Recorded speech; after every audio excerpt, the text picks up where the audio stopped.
Buenos días, compañeros. Vamos a ver infecciones y enfermedades de transmisión sexual. Yo soy Brenda, Steffi, Aide y Tania.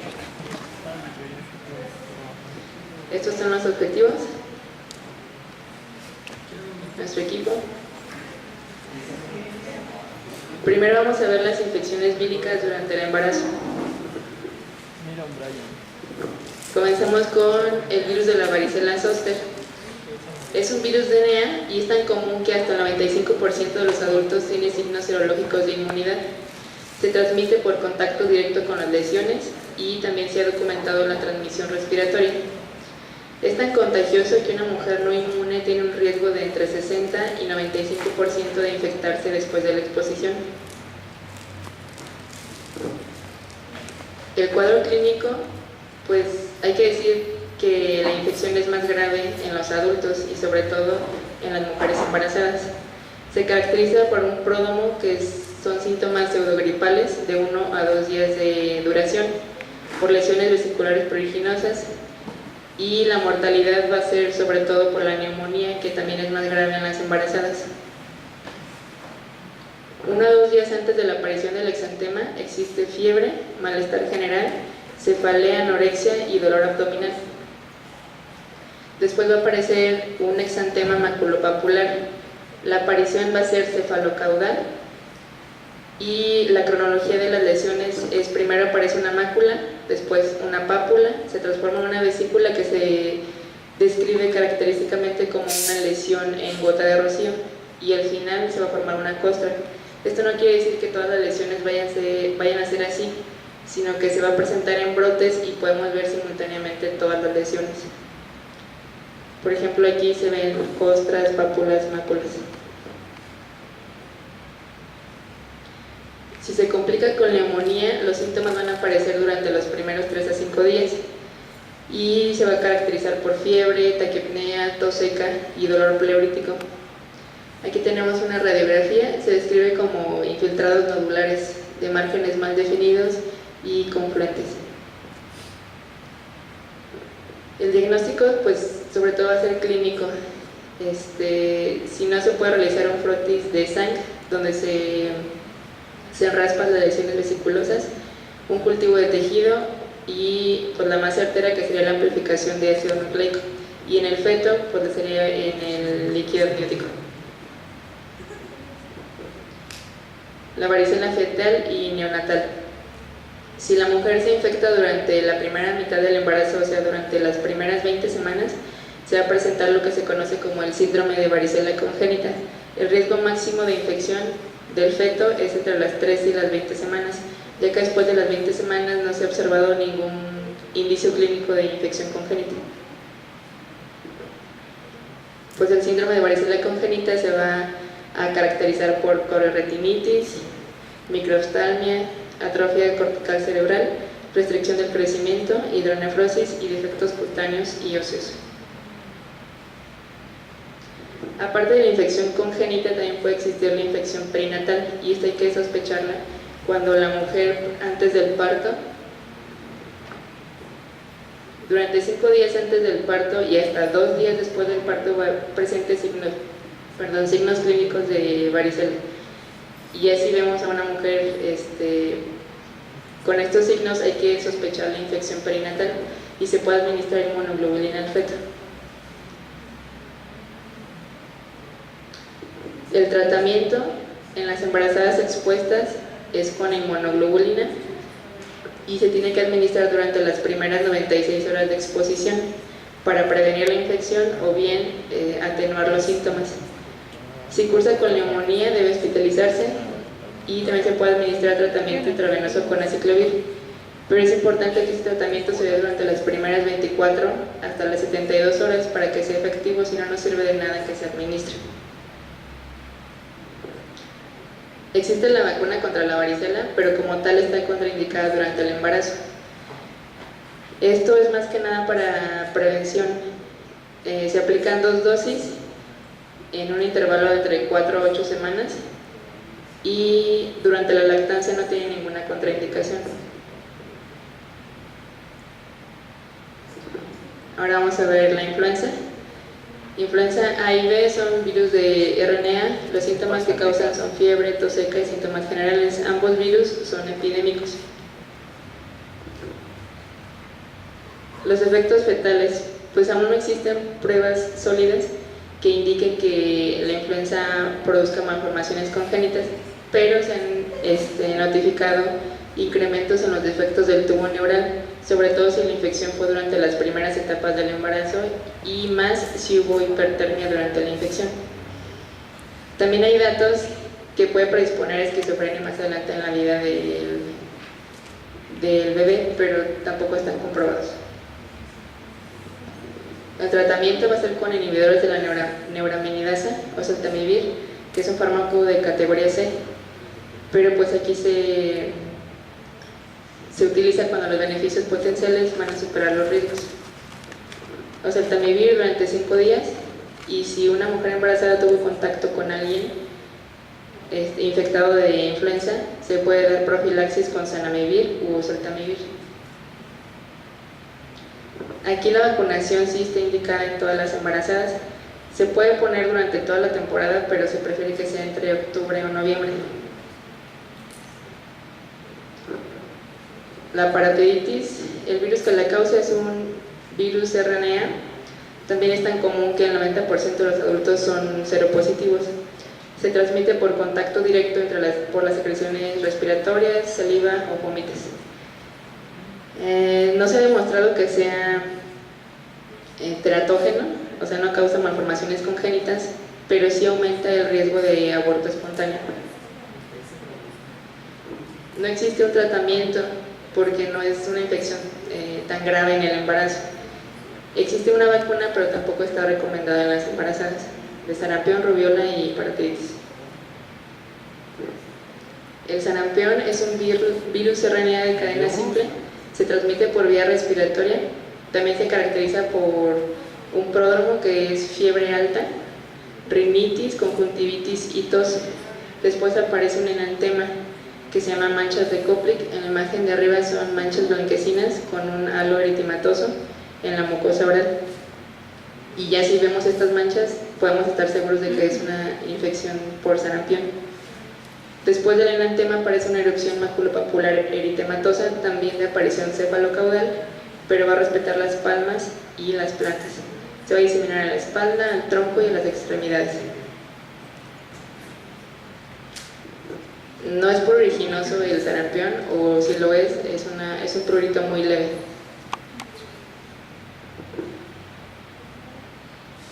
Si se expone a la embarazada, durante los primeros 6 días se puede administrar inmunoglobulina. Como ya se había dicho, la vacuna está contraindicada durante el embarazo.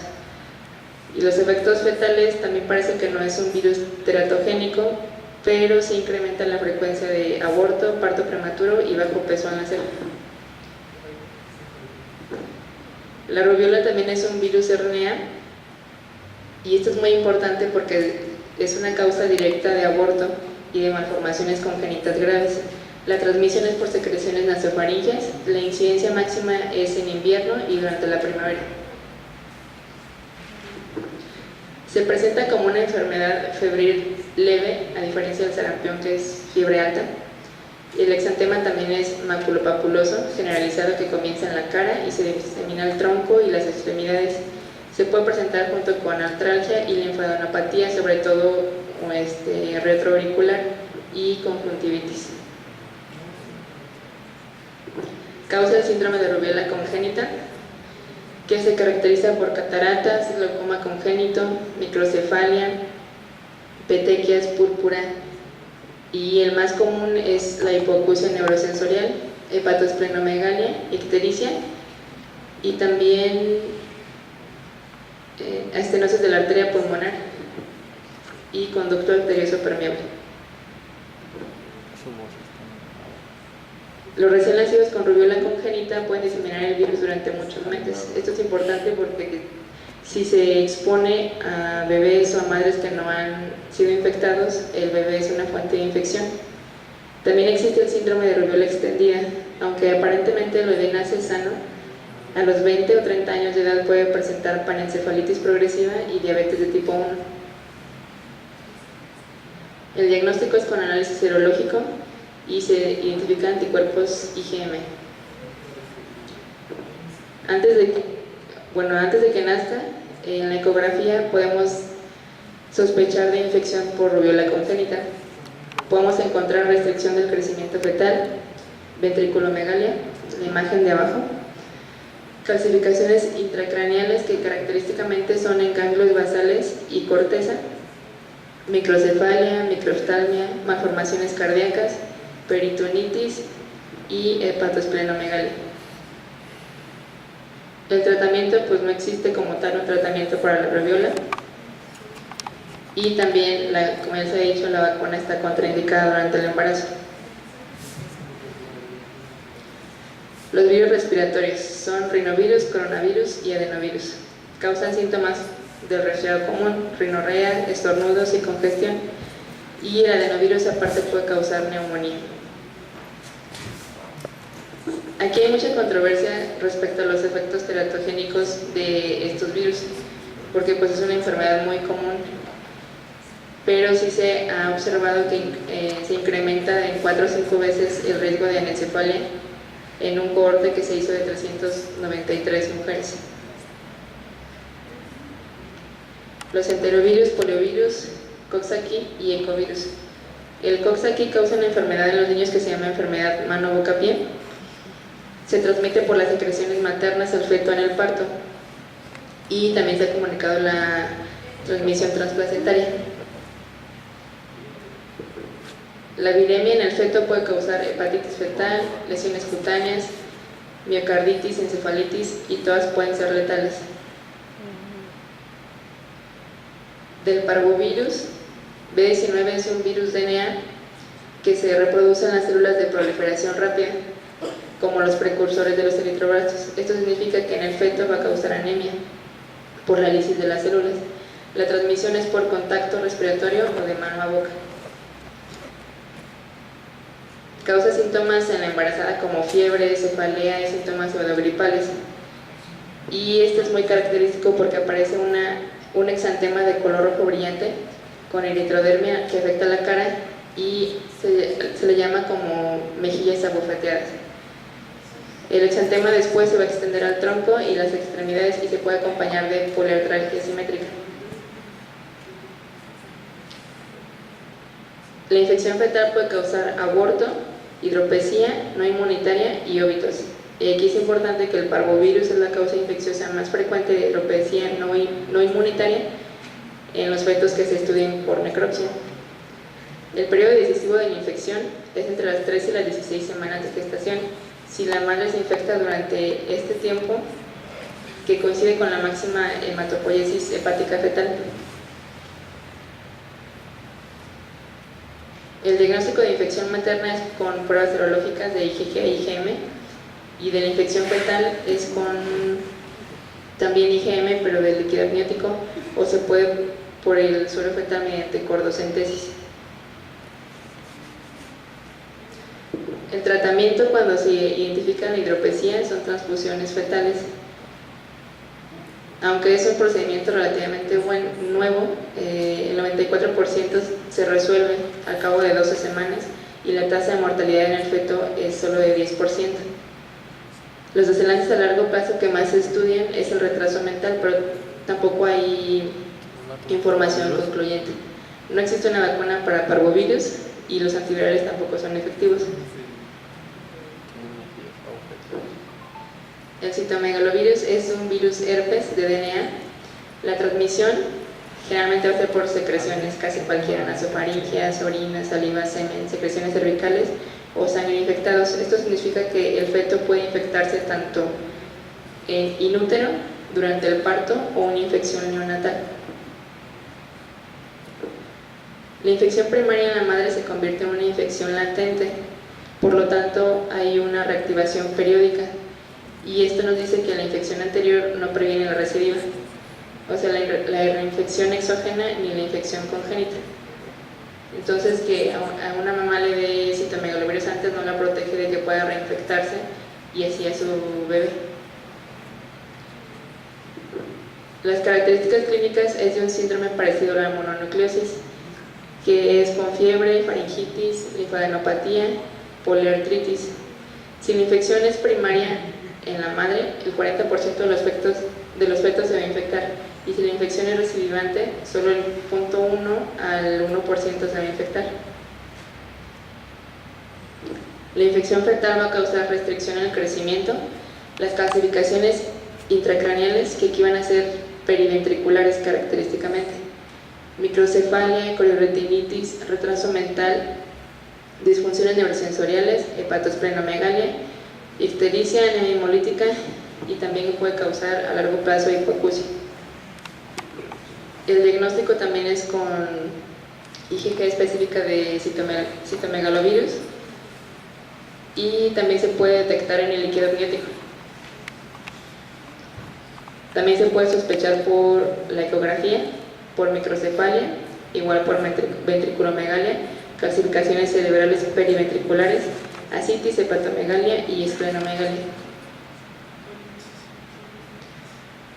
Si se da la terapia antivírica durante el embarazo, no se logra prevenir la transmisión del citomegalovirus. Se puede administrar ganciclovir IV por 6 semanas al recién nacido que tenga sintomatología del sistema nervioso central, porque se ha demostrado que previene el deterioro de la audición. Tampoco se dispone de una vacuna.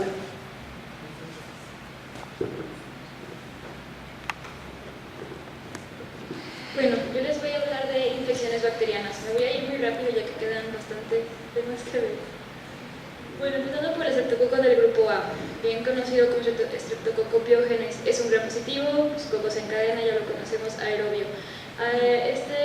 Esta bacteria vendría causando faringitis, fiebre escarlatina y eripsela, pero los tratamientos son penicilinas prácticamente.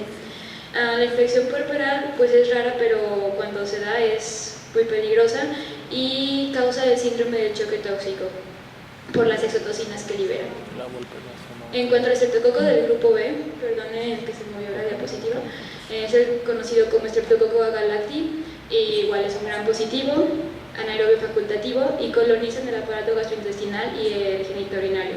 Su espectro de sintomatología clínica va desde asintomático hasta una septicemia. Ahora, en la mamá puede provocar un trabajo de parto pretérmino, una ruptura prematura de membranas, una infección en el líquido amniótico, ibus, pielonefritis, osteomielitis o mastitis. Y en el bebé, pues depende de la hora, se denomina la enfermedad. Si tiene una infección en las primeras 72 horas, se cree que se tuvo la infección intrauterina. Si se tuvo entre los primeros 7 días, bueno, a partir del tercero, pues 72 horas y hasta los 7 días, se dice que es una enfermedad de inicio temprano. Y si es entre los 7 días y los 3 meses de enfermedad de inicio tardío, que nos tendría que inclinar a checar que no tenga una meningitis. Ahora, bueno, esto va a ser rápido, no les voy a leer las tablas para que ustedes las vean en su casa porque sí nos faltan muchos temas. Pero bueno, en el 2002 se hizo un consenso entre la CDC, la Asociación del Colegio de Obstetricia y Ginecología, la Asociación de Pediatras de Estados Unidos, en el que en 35 y 7 semanas se va a hacer un estudio para ver quién tiene el estreptococo del grupo B. Sí. Y si sale positivo, pues se daría la profilaxis. Sale negativo, nada más, pues si tiene síntomas, pues volver a checar. El esquema de tratamiento pues van a ser penicilina principalmente. Ahora hay que hablar del estafilococo aureus resistente a metilasa. Perdón. Bueno, es un gram positivo, ya todos sabemos, causa infecciones en la piel y tejidos blandos, es resistente a las penicilinas y resistente a eritromicina y clindamicina, por lo que se recomienda como tratamiento fluoroquinolonas principalmente. Ahora la listeriosis es también igual, una bacteria gram positivo, intracelular facultativo, y se transmite por alimentos. Su cuadro clínico puede ser asintomático o puede tener se puede manifestar por gripe, pielonefritis o meningitis, y se puede presentar con meconio en el líquido amniótico. El diagnóstico, bueno, en el bebé veríamos lesiones granulomatosas y en el diagnóstico pues sería por cultivo. La salmonelosis Ahora eso es un gram negativo. También igual la transmisión es por alimentos, tiene 6 serotipos, pues el más importante sería la Salmonella typhi, que nos da la disentería. Y pues bueno, el diagnóstico es por coprocultivo y los tratamientos son fluoroquinolonas. La Shigella, también gram negativo, entonces sería también la disentería con diarrea exudativa inflamatoria y esas sanguinolentas. Transmisión es fecal oral y el tratamiento principalmente es la hidratación y luego ya atacar a la bacteria igual con fluoroquinolonas. Enfermedad de Hasler o lepra, esta es una micobacteria y el diagnóstico es con la reacción en cadena de la polimerasa, tratamiento Dapsona, rifampicina y clofazimina, los 3 juntos, y esta se relaciona con un bajo peso al nacer y se transmite al bebé de piel a piel a través de gotículas. La enfermedad de Lyme es la última como infección bacteriana. Se transmite por espiroquetas, es una espiroqueta que se transmite por la garrapata Ixodes y esta da un eritema migratorio o probablemente un síndrome pseudogripal y una adenopatía regional. Luego de ahí sería la infección diseminada, dependiendo de la fase donde se encuentre la enfermedad. Se da el tratamiento, el diagnóstico es principalmente clínico, ya que serológicamente en las primeras fases hay muchos falsos positivos.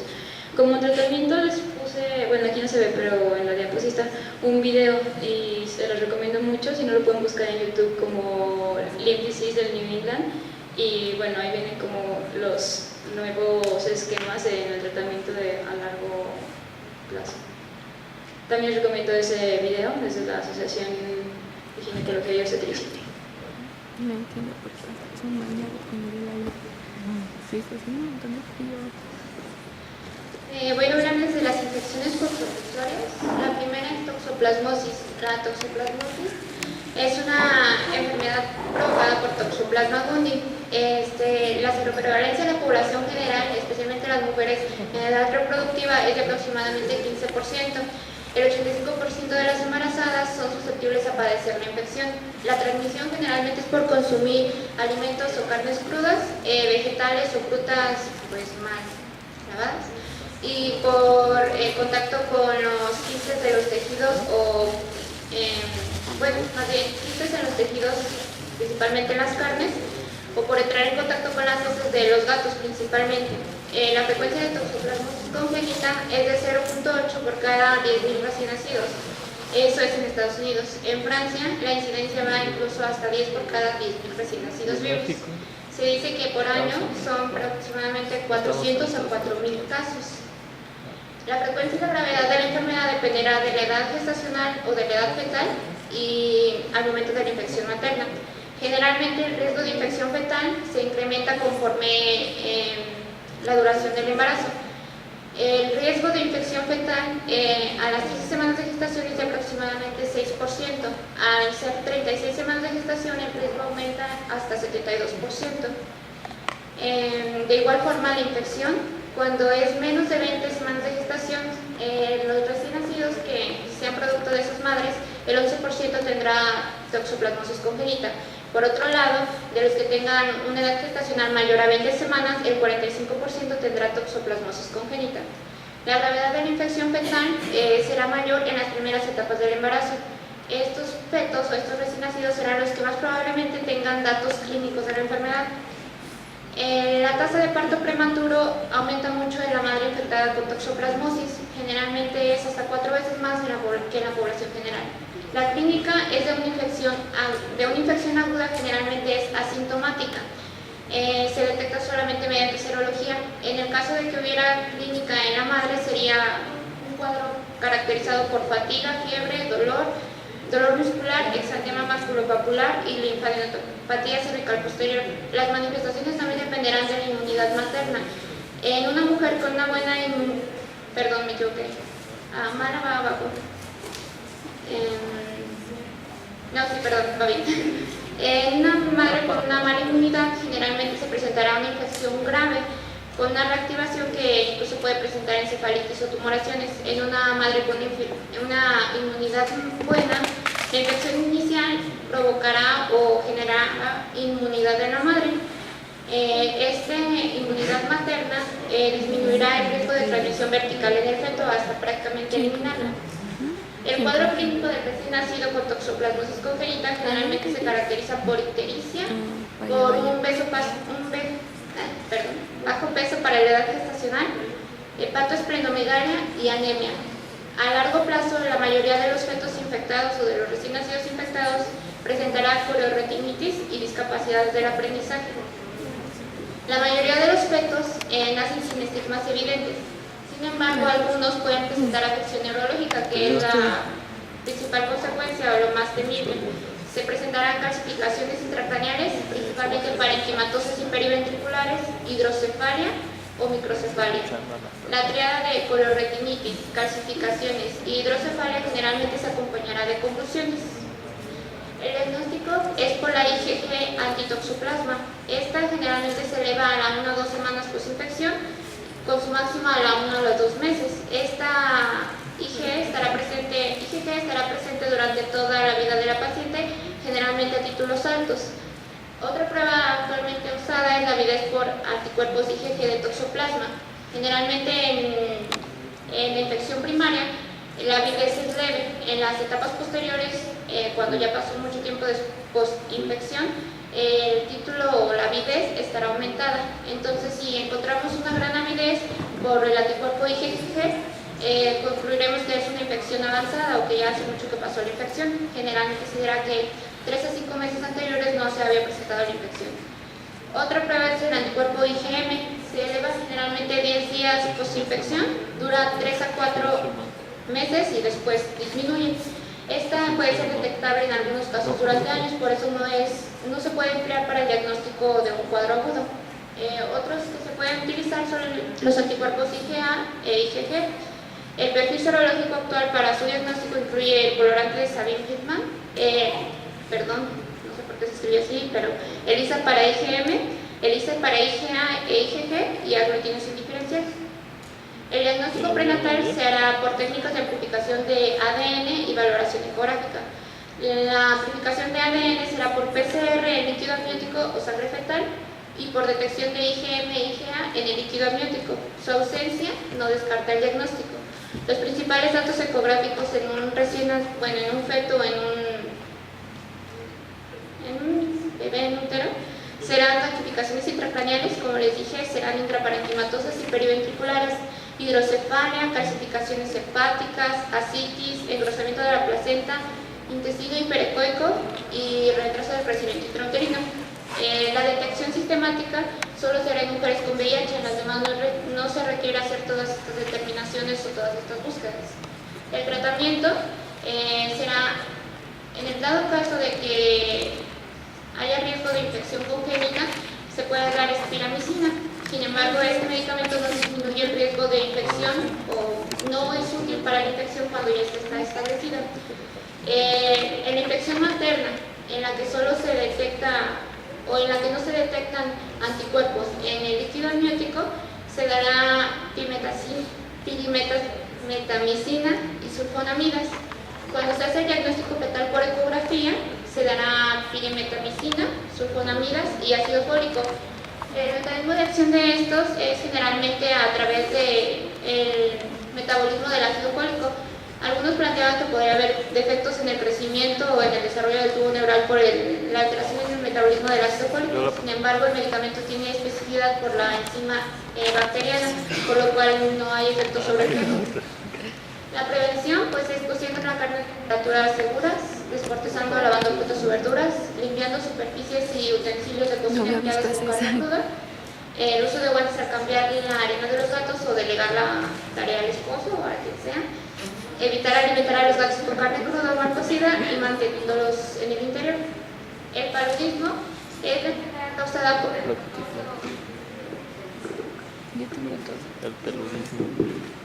Plasmodium falciparum, ovare, malaria o vivas.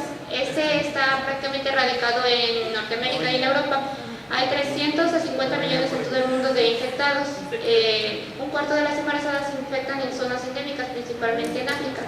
La mayor frecuencia de infección se da en los 2 últimos trimestres y en el puerperio. La clínica es fiebre, escalofríos y sudoración. También se presentará un cuadro de síntomas pseudogripales con cefaleas, mialgias y malestar general a intervalos. Es menos grave, los síntomas son menos graves cuando son recidivas. Puede acompañarse de anemia e ictericia. Falciparum es el más temido de todos, dado que puede provocar insuficiencia renal, estado de coma e incluso la muerte. Las embarazadas a menudo son asintomáticas, pese a que tienen mayor probabilidad de presentar el cuadro típico. El diagnóstico pues, es la prueba de referencia y la identificación de los parásitos mediante estudio microscópico del frontis de sangre. En la imagen se señalan los parásitos celulares dentro de los eritrocitos. La sensibilidad es muchas veces insuficiente dadas las bajas densidades de parásitos, por eso se puede hacer también la determinación de antígenos específicos del paludismo mediante pruebas rápidas. Los efectos en el embarazo son tasas desproporcionadas de morbilidad y mortalidad durante el embarazo. Especialmente Falciparum se asocia a mayor riesgo de aborto, mayor riesgo de óbito y mayor mortalidad. Generalmente los eritrocitos y macrófagos y monocitos se acumulan en las zonas vasculares de la placenta. Esto es lo que crea la mayor tasa de óbitos, partos prematuros y retraso del crecimiento intrauterino.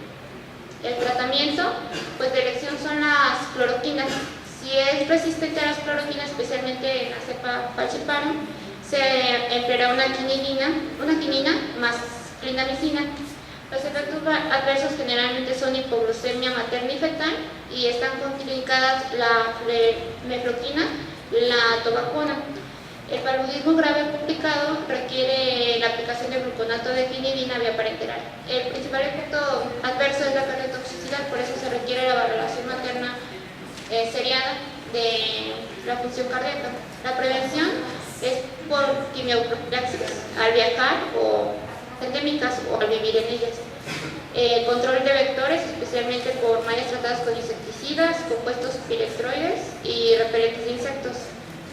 En el caso de la prevención, sí será utilizada la mefloquina, especialmente si la cepa es resistente, pero la mefloquina solo se utilizará para la profilaxis, nunca se utilizará como en el tratamiento de base. Están contraindicadas la primaquina y la doxicilina. La profilaxis con cloroquina reduce la infección desde un 20% a un 4% en mujeres asintomáticas. Rápidamente la amebiosis, la mayoría de las mujeres son asintomáticas. El principal problema es la disentería amibiana de evolución fulminante en la embarazada, que generalmente se presenta con fiebre, dolor abdominal y heces sanguinolentas. El peor pronóstico es cuando se complica con acceso hepático. El diagnóstico es pues, con una muestra fecal, el tratamiento es metronidazol y paroxetina. Soy la más violenta que El siguiente tema van a ser infecciones de transmisión sexual. Sífilis. Es una enfermedad infectocontagiosa, va a ser de evolución aguda y crónica. Va a estar manifestada por un chancro en el sitio de inoculación y va a predominar las manifestaciones en piel, en mucosas y anexos. El agente causal va a ser una espiroqueta, treponema pálido. La sífilis se va a producir en 3 estadios, entre cada una de ellas va a existir una fase latente. En la sífilis primaria va a tener un periodo de incubación de 3 semanas y en esta únicamente va a haber una infección local. En la sífilis secundaria el comienzo va a ocurrir a las 6 o 12 semanas y aquí ya va a existir una infección generalizada. En la sífilis terciaria puede ocurrir años después del inicio de la infección y aquí va a haber afectación cardiovascular, hepática, neurosífilis y la presencia de gomas. En cuanto al cuadro clínico, sífilis primaria empieza como la formación de una pápula, generalmente es única y se erosiona con rapidez. Esta va a dar la formación del chancro. Este generalmente es indoloro, tiene un borde elevado y eritematoso y una base indurada. Se va a presentar linfadenopatía no purulenta. Aparece generalmente en genitales externos, en el surco balanoprepucial o labios mayores y menores. También puede aparecer en ano y boca. 5% de la sífilis primaria va a ser extragenital. La sífilis secundaria, aquí vamos a tener síntomas generales. Se va a caracterizar por exantema macular difuso y lesiones en diana, plantares y palmares. También se puede generar alopecia en placas o en parches de mucosa. Las máculas de color rosado que van a predominar en tronco van a ser llamadas rociola. También se puede presentar condilomas lata, que son pápulas de color carnoso que van a aparecer en perineo y en región perianal. En la sífilis terciaria va a existir una presencia de nódulos o gomas en placas circulares o arciformes que van a producir grandes zonas destructivas. Se va a presentar sobre todo en cara, en cuello y en extremidades, y si afectan el tabique nasal producen perforación con nariz sencilla de montar. En huesos puede existir periostitis y zonas destructivas. El feto adquiere sífilis de manera placentaria y por lesiones en el parto a través de las membranas. La infección generalmente va a ser infrecuente antes de las 18 semanas de gestación, ya que el feto tiene buena respuesta inmunitaria. Se presentan anomalías hepáticas, anemia y trombocitopenia, ascitis e hidropsia. Las complicaciones en el embarazo van a ser el parto prematuro, ódito y infección neonatal. En el recién nacido va a presentarse ictericia, petequias, lesiones cutáneas purpúricas, linfadenopatía, rinitis, neumonía, miocarditis y nefrosis. La placenta se va a encontrar aumentada en tamaño y se va a tornar pálida. Al microscopio se van a encontrar vellosidades que pierden arborización y se van a volver más gruesas.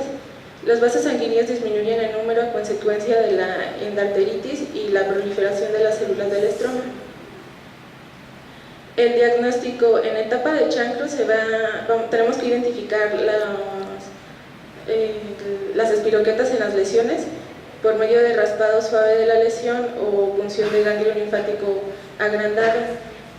Se puede hacer microscopía de campo oscuro y inmunofluorescencia directa en los exudados de la lesión. En los pacientes que están asintomáticos o que tienen ya una afectación sistémica, se van a hacer pruebas serológicas. Tenemos las no treponémicas y las treponémicas. Las no treponémicas se aconseja que se hagan desde la primera consulta prenatal y si continúa el alto riesgo, repetir en el tercer trimestre y también en el parto. El diagnóstico va a ser difícil, sobre todo para prenatalmente de sífilis congénita. Aquí se puede hacer una valoración ecográfica para encontrar los problemas como hidropesia fetal, ascitis, hepatomegalia, engrosamiento de placenta y hidramios, pero generalmente sale normal. Así que se recomienda la realización de PCR, que va a ser específica para la detección en líquido cefalorraquídeo.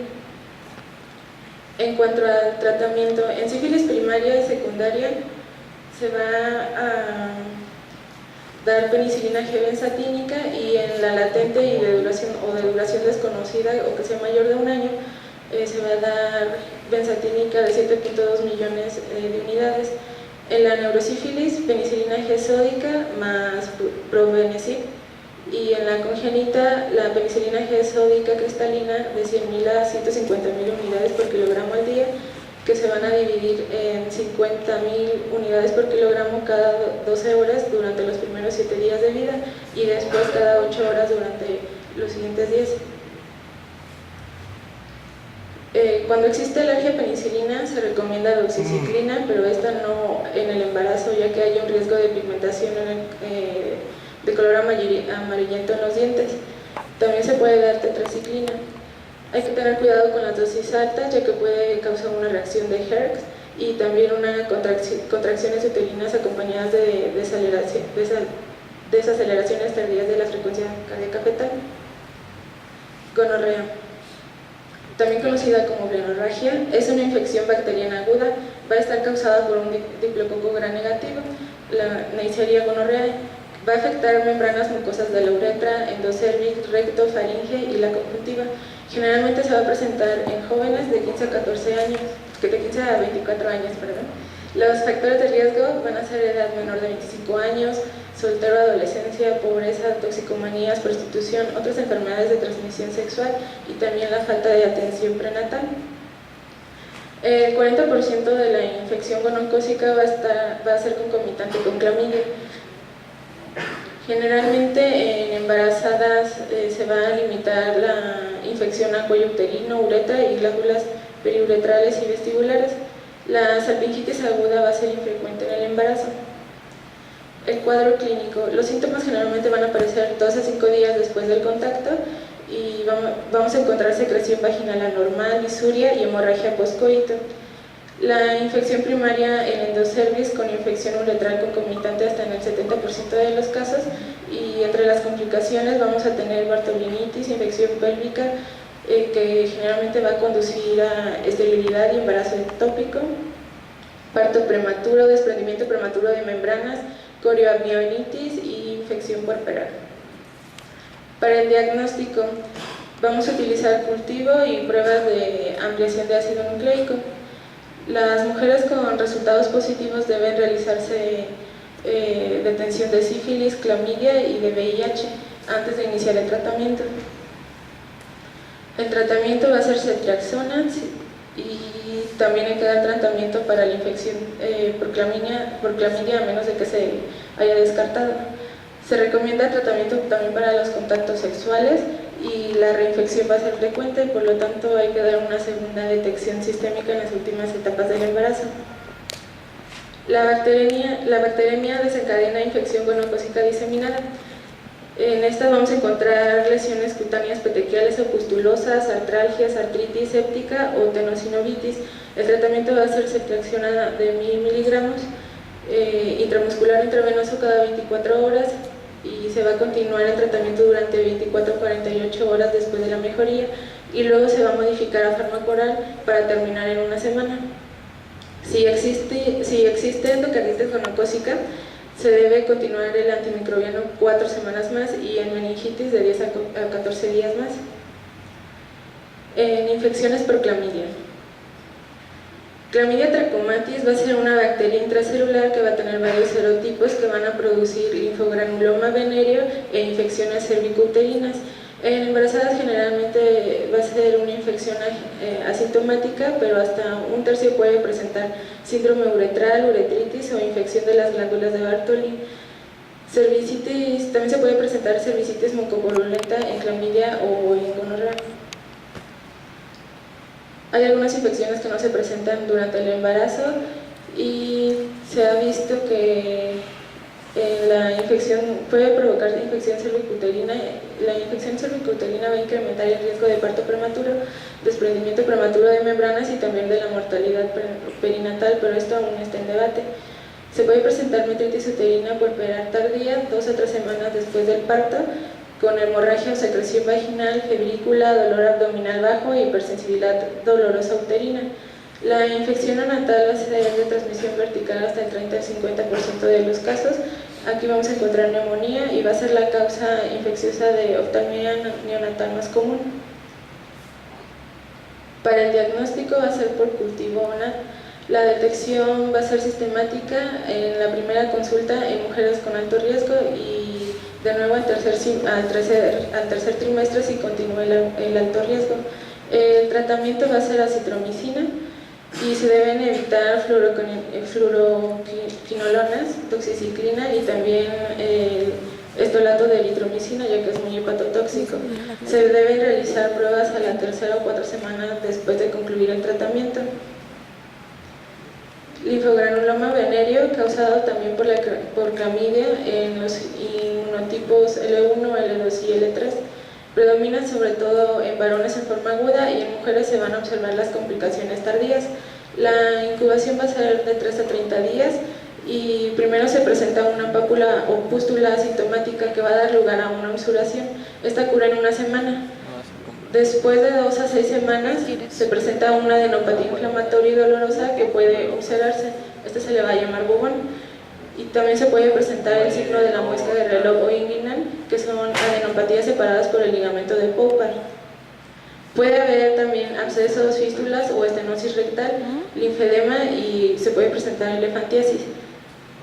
Un caso confirmado es cuando se destala úlcera genital, adenopatía femoral o inguinal y los resultados positivos en la PCR o en el cultivo. El tratamiento para el embarazo va a ser eritromicina de 500 miligramos. Chancroid, también conocido como chancro blando, causado por una bacteria gram negativa, el Haemophilus ducreyi. Este inicia como una pápula que va a estar rodeada de eritema y se va a transformar en pústula. Va a dejar una úlcera muy dolorosa y va a estar bien delimitada y no indurada, con aspecto de tejido de granulación. Se va a acompañar de linfadenopatía inguinal purulenta, generalmente va a ser unilateral y dolorosa. La lesión ulcerativa va a ser un factor de gran riesgo para transmitir VIH. El diagnóstico pues, va a ser la presencia de las úlceras en campos, bueno, más bien se debe descartar la presencia del agente en el campo oscuro y en las pruebas del herpes virus. Para el tratamiento en embarazo, sobre todo, va a ser acitromicina, 1 gramo, vía oral, dosis única. Si no, se puede dar eritromicina o ceftriaxona. Virus del papiloma humano. Es de alto riesgo para displasias el 16 y el 18, y el que presenta las verrugas genitales externas van a ser el 6 y el 11. Las verrugas genitales van a aumentar en número y en tamaño, sobre todo en el embarazo, pero aún no se conoce la causa. Se ha visto que hay una aceleración de replicación vírica por los cambios fisiológicos del embarazo, que va a causar un crecimiento en las lesiones perianales y también en la evolución de la neoplasia. A veces el parto vaginal o la episiotomía puede ser difícil debido a las lesiones que están aumentadas en tamaño y llenan la vagina o cubren el perineo. El tratamiento no siempre va a ser necesario para la erradicación, ya que mejora con el parto. Si no, se puede dar ácido tricloroacético o dicloroacético. También se prefiere la crioterapia, ablación con láser o una incisión quirúrgica. La infección neonatal, se ha visto que la ruptura prematura de membranas duplica la probabilidad de contagio. Papilomatosis respiratoria recurrente de inicio juvenil suele deberse al virus de papiloma 6 y el 11, y en la actualidad no se va a recomendar la cesárea solo para prevenir la transmisión. Vaginitis.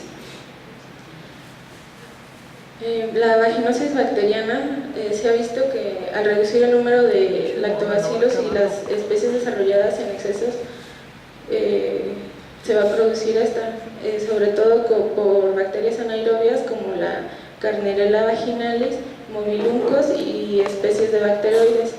En embarazo se va a relacionar con parto prematuro y se ha visto que el tratamiento no reduce esta complicación. El tratamiento se va a dar únicamente con la presencia de síntomas. Se ve con una secreción con olor a pescado y se va a dar metronidazol de 500 miligramos. También se puede dar metronidazol en gel o clindamicina en crema. Tricomonosis, causada por tricomonas vaginalis. Aquí se va a presentar una leucorrea espumosa con prurito y va a ser muy irritante. Las tricomonas se van a demostrar en secreciones vaginales en fresco y puede causar parto prematuro. El tratamiento para las tricomonas va a ser metronidazol vía oral en una sola dosis de 2 gramos. Candidiosis, producida por Candida albicans. En esta vamos a tener una secreción muy abundante e irritante en la vulva. Va a ser muy pruriginosa y también existe hipersensibilidad y también va a ser muy edematosa. El tratamiento van a ser cremas de compuestos azólicos.